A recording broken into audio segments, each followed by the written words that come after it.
প্রতিদিন কবর, যার কবর যেখানে, তার কবর তাকে ডাক দিয়ে বলে, ও আল্লাহর বান্দা শোনো, আনা বাইতুদ দুধ, আমি পোকামাকড়ের ঘর।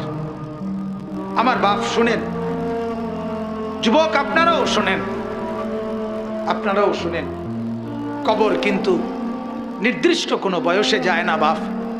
প্রতিদিন কোলের বাচ্চাও কবরে যায়, 90 বছরের বুড়াও কবরে যায়, 16 বছরের 20 বছরের তাগড়া জওয়ানও কবরে যায়। কবরস্থানে সব ধরনের লাশ আছে।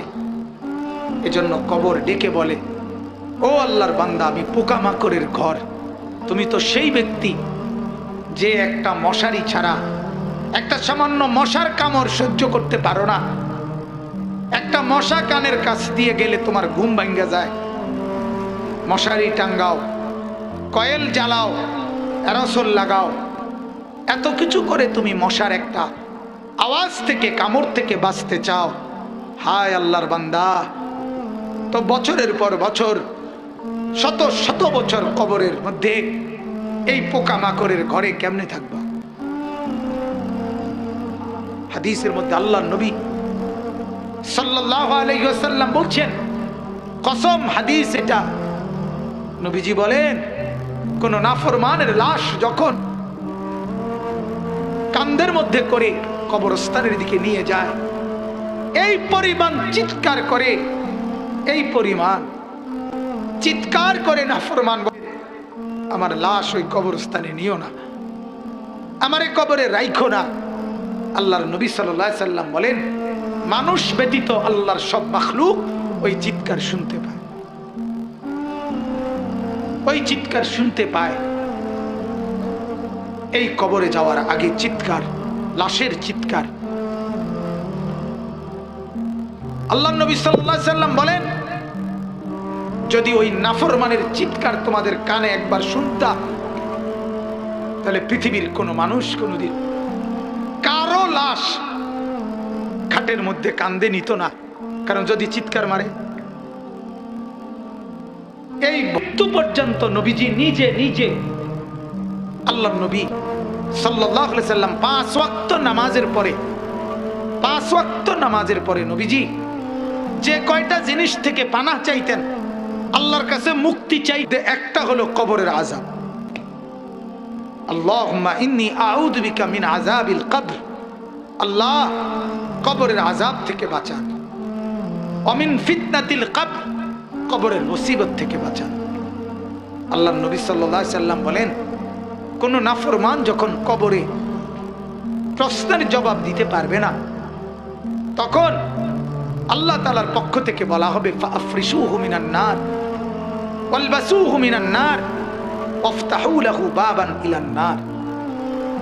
ও ফেরেশতারা, এই নাফরমানের কবরে জাহান্নামের বিছানা বিছায় দাও, জাহান্নামের পোশাক পরায় দাও, জাহান্নাম বরাবর দরজা খুলে দাও।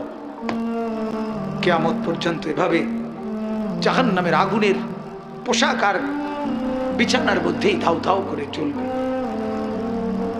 আল্লাহর নবী সাল্লাল্লাহু আলাইহি সাল্লাম বলেন, নাফরমানের কবরে এমন একজন ফেরেশতাকে পাঠানো হবে, যেই ফেরেশতা আমা ওয়া আসাম্মু, অন্ধ এবং বধির, চোখেও দেখে না, কানেও শোনে না, লোহার একটা মুগুর দিয়ে একটা বাড়ি মারবে, 7 তবক জমিনের নিচে দেবে যাবে, আবার উঠবে, আবার মারবে।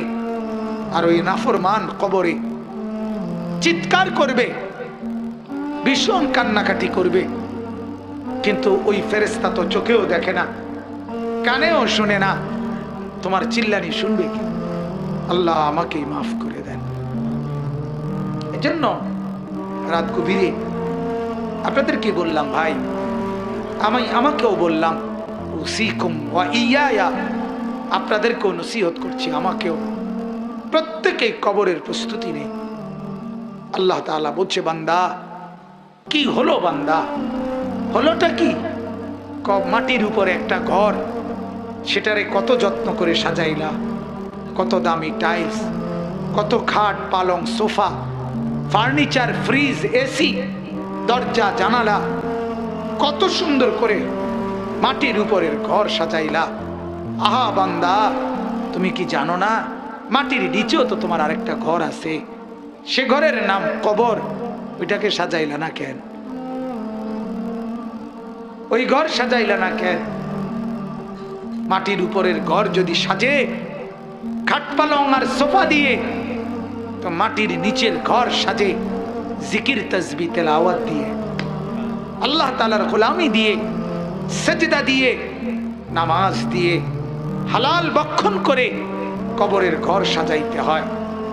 নেক আমলের পুঁজি নিয়ে যদি কবর সাজান, তো কবরটাকেই আল্লাহ তাআলা ফেরেশতাকে বলবে ফাআফরিশুহু মিনাল জান্নাহ ওয়ালবাসুহু মিনাল জান্নাহ, আমার বান্দার কবরকে জান্নাতের বিছানা বিছায়া দাও, জান্নাতের পোশাক পরায়া দাও, জান্নাত বরাবর দরজা খুলে দাও, কবরটা চতুর্দিকে 70 হাত প্রশস্ত করে দাও। এরপরে এভাবে করার পরে নেককারের কাছে সুন্দর হাসানুল ওয়াজহ, সুন্দর চেহারার আকৃতির এক নওজোয়ান আসবে। তখন কবর ব্যক্তি বলবে, আমি তো আপনাকে চিনলাম না। তখন সে বলবে, আনা আমালুকা সালেহ, আমি তোমার সারা জিন্দেগীর নেক আমল। আজ প্রস্তুতি নাও, জান্নাতে তোমার বন্ধুদের সাথে, জান্নাতের মেহমানদের সাথে, তোমার আত্মীয়দের সাথে মিলিত হবে। এটার খুশখবরই আমি তোমাকে দিতে আসছি।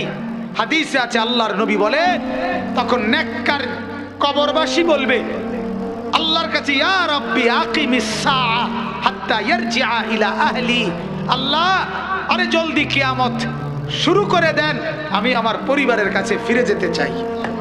মানে জান্নাতে যেতে চাই, জান্নাতে যেতে চাই। এজন্য কবরকে ভয় করেন। আপনি আমি প্রতিদিন দেখতেছি, প্রতিদিন মানুষ কবরে যায়, যায় কিনা বাপ? ওরা কেউ মরতে চায় নাই, কিন্তু মৃত্যু তাদের কাউকে রাখে নাই। কেউ মরতে চায় না, কেউ না।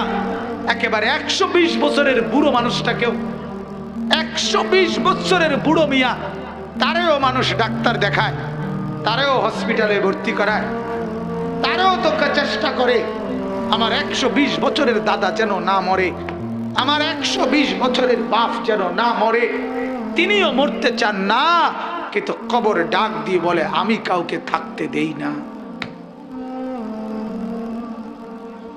দুনিয়া বলে, মাটি বলে, আরে বন্ধু মরতে তো কেউই চায় নাই, আমি তো কাউকে থাকতে দেই নাই।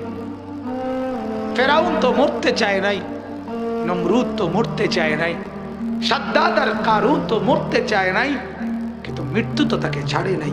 ছাড়ছে কিনা ভাইয়া? আমার মাদ্রাসার উস্তাদ এখনো আছে, হাফেজ মামুন। তার বাবা, তার মা, তার 4 বছরের বোন ঢাকার থেকে আসতেছে, নরসিংদী গাড়ি ডিস্ট্রিক্টের সাথে লাগছে। মার কোলের থেকে বাপ কোলের 4 বছরের মেয়েটারে নিজে টেলিভিশন ভুলায় দিছে, ওদেরকে আখেরাত, কবর, নর্তকীর নাচ, উলঙ্গ ছবি, গান, বাদ্য, নাটক, সিনেমা, নাচ গান, ফুর্তি ভুলায় দিছে, ভুলায় দিছে। ঘূর্ণিঝড়ের পরের দিন আমি নরসিংদী গেছি, গিয়ে দেখি রাস্তার পাশে এরকম প্যান্ডেলের ভিতরে যুবক যুবতী ওপেন নাচতেছে, ডেক সেট বাজতেছে। আগের দিন ঘূর্ণিঝড়, অর্থাৎ ঘূর্ণিঝড় যে বিদায় দিছে, এই কারণে খুশিতে আল্লাহর দুশ্মনরা কতক্ষণ নাচতো আর কি। আল্লাহ আমাদেরকে মাফ করে দেন। অতএব আমার বাপ, আমি মনে করাই দিলাম, আমার জন্য, আপনাদের জন্য কবরের সামান বানান, কবরের প্রস্তুতি নেন, কবরের কথা ভাবেন, মৃত্যুর কথা ভাবেন। আল্লাহ নবী সাল্লাল্লাহু আলাইহি সাল্লাম বলছেন, কাফা বিল মাউতে ওয়াইজান, ওয়াজের জন্য ওয়াজ, এই যে এখন ওয়াজ মাহফিল না এটা, তো নবীজি বলছে ওয়াজের জন্য মৃত্যুর কথা বলা, মৃত্যুর স্মরণ, এটাই যথেষ্ট, এটাই সেরা ওয়াজ, যে মৃত্যুকে স্মরণ করা। অতএব আল্লাহ তাআলা কোরআনে বলছে, কুল ইন্নাল মাউতাল্লাযী তাফিররুনা মিনহু ফাইন্নাহু মুলাকীকুম। মৃত্যু থেকে তুমি যেখানেই পলায়ন করো না কেন, সে তোমার সাথে দেখা করবেই। আইসিইউর ভিতরে ঢুকাইলেও ওইখান থেকেই আজরাইল নিয়ে আসবে, নিয়ে আসবে। আল্লাহ তাআলা আমাদেরকে কবর বুঝার, মৃত্যু বুঝার সবক নেওয়ার তৌফিক দান করে।